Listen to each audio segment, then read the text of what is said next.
Hola, ¿qué tal? El Evangelio que hoy meditamos, o la liturgia de la palabra que hoy meditamos, nos puede dejar un sinsabor muy fuerte al escuchar las palabras de Jesús donde dice que no ha venido a traer paz sino guerra, y no las hemos comprendido desde el contexto al que se refieren.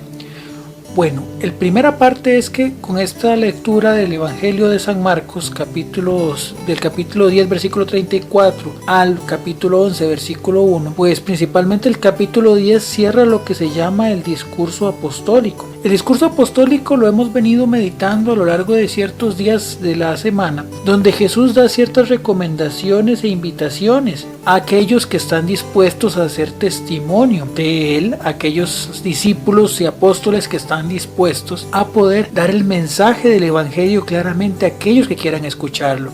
Y el cierre de este texto pues empieza con una frase muy fuerte, pero que al final no debemos tomarla como el objetivo del Señor es que estemos peleándonos con todo mundo, sino que el mensaje evangélico conlleva a una verdadera radicalidad, a un cambio completo de nuestra forma de ver las cosas, y que sea justamente la visión de Cristo la que marque el sendero para poder ver a lo largo de las diversas circunstancias que podemos encontrar en nuestra vida. De hecho, vean qué interesante cómo Jesús en los primeros versículos habla de que su misión está marcada por el he venido.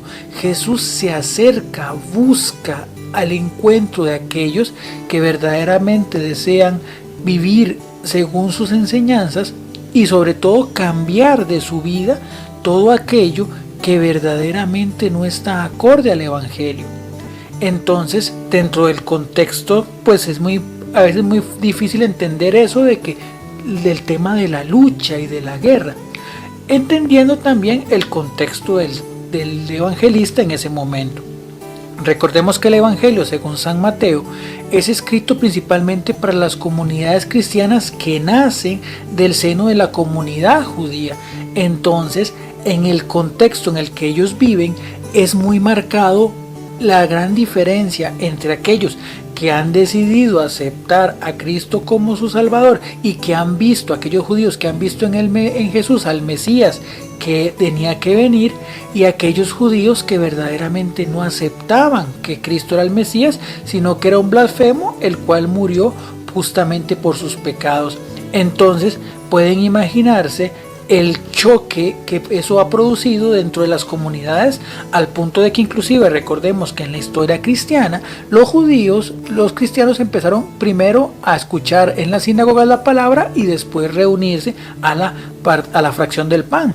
Pero al final era tan fuerte las controversias que se estaban dando que al final del camino pues terminan realizando todo el culto de alabanza al Señor fuera de la sinagoga y no en sus lugares de reunión, donde entonces meditaban la escritura desde la clave cristiana y sobre todo pues la fracción del pan. Entonces es primero importante entender que esas frases en Jesús lo que hacen es relación a la situación que vive la iglesia en ese momento y es contada por el evangelista Mateo. O sea, Jesús se convierte en una situación o en una señal de contradicción.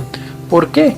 Porque ¿qué significa contradicción? Pone en un espejo lo que somos verdaderamente y la santidad que Cristo pide de nosotros. Entonces, para nosotros puede ser chocante ver inclusive nuestro propio reflejo alejado completamente de los deseos evangélicos o del misterio que Dios tiene para nosotros, o de la misión que Dios tiene para nosotros, mejor dicho.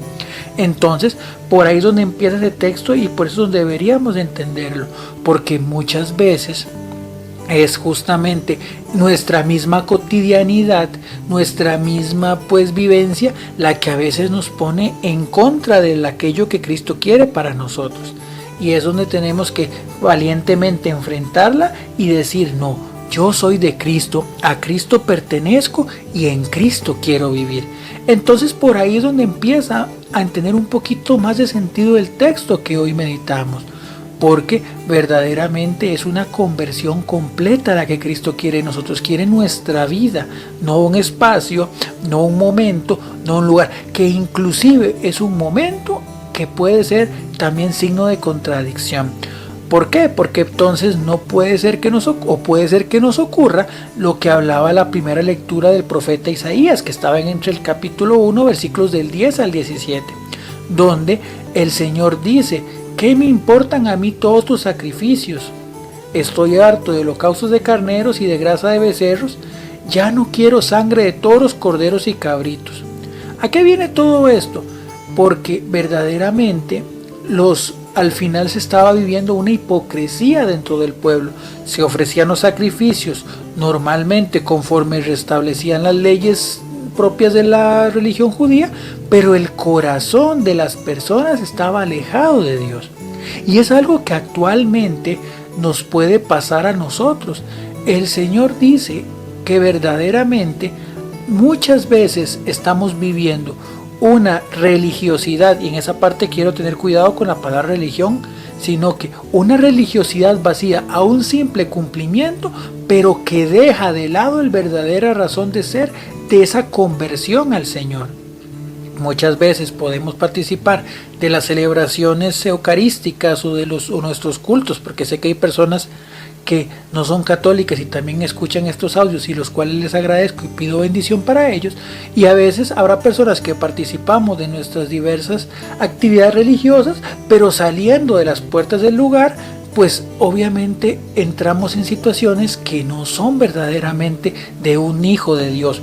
Esa contradicción es la que el Señor en este momento nos invita a reflexionar en el tema, en el libro del profeta Isaías, y nos dice: lávense y purifíquense, aparten de mí sus malas acciones, dejen de hacer el mal, aprendan a hacer el bien, busquen la justicia y sobre todo la acción que debe vivir el cristiano. Más allá del templo es esta. Termina el texto de la primera lectura: auxilien al oprimido, defiendan los derechos del huérfano y la causa de la viuda. Vean qué importante es esto. No podemos ser verdaderos cristianos si somos realmente indiferentes a nuestra sociedad y a las injusticias que puede vivir nuestra sociedad. Cuando vamos al templo pero no somos capaces de ayudar al que no tiene pan, al que no tiene ropa, al que no tiene en este sentido pues una razón para vivir, estamos siendo contrarios al llamado que Cristo da, y nuestro enfrentamiento no será con nuestros padres o nuestros hermanos, debe ser un enfrentamiento con nosotros mismos. Es necesario siempre abrirnos a ser extensión del amor de Dios, y ahí es donde va a tener sentido toda nuestra vivencia religiosa, toda nuestra vivencia de fe, todas nuestras oraciones, todos nuestros gestos, toda nuestra liturgia, todo lo que vivamos. ¿Por qué? Porque es una misión constante la que tenemos nosotros que llevar a los demás. Es Cristo el que debe ser trasladado por nuestras acciones y por nuestros gestos, más allá de nuestras palabras. Porque al final, como lo dice el Salmo responsorial, Dios salva al que cumple su voluntad. Es la voluntad del Señor, como lo dice igual también los últimos textos del Evangelio, en que seamos capaces de, aunque sea, dar un vaso de agua fría a un pequeño discípulo del Señor, a un pequeño hijo de Dios. Porque así es como debemos abrir nuestro corazón al Señor, recibiendo con amor y sobre todo procurando el bien de las personas. Por eso también es importante que en nuestras flaquezas y debilidades, porque muy marcado lo dice el Señor: quien quiera seguirme, quien no toma su cruz y me sigue no es digno de mí. En nuestras dificultades y momentos de flaqueza, como lo puede ser en este momento tal vez ante la situación del COVID, que no tenga los ingresos que recibía antes, pero aún de esa cruz poder ser capaz de darle un poquito a aquel que no tiene, y ser en ese momento señal de la misericordia de Dios. Qué importante es entender el texto, no desde una perspectiva de lucha, de pelea, sino de una lucha interna que debe llamarnos a ser mejores cristianos y sobre todo verdaderos cristianos, porque así es como, cumpliendo las bendiciones o las acciones que el Señor nos pide, llevaremos bendición a aquel que en este momento tal vez se encuentra alejado del Señor. Así es como dice justamente la oración colecta que la liturgia hoy nos recomienda, que dice de esta manera: Señor Dios, que muestra la luz de tu verdad a los que andan extraviados para que puedan volver al buen camino, conceda a cuantos se profesan como cristianos rechazar lo que sea contrario al nombre que llevan, y cumplir lo que ese nombre significa. Independientemente de la denominación que tengamos, sea católicos o no católicos, ser cristiano es una marca en nuestra vida, no una camiseta, no es algo que yo me puedo poner y quitar, es un llamado a ser modelo y signo de Cristo en el mundo. Entonces pidamos al Señor verdaderamente la gracia de poder ser verdaderos signos visibles de su amor y llevar su mensaje a todo el que lo necesite. Que Dios te bendiga y feliz día.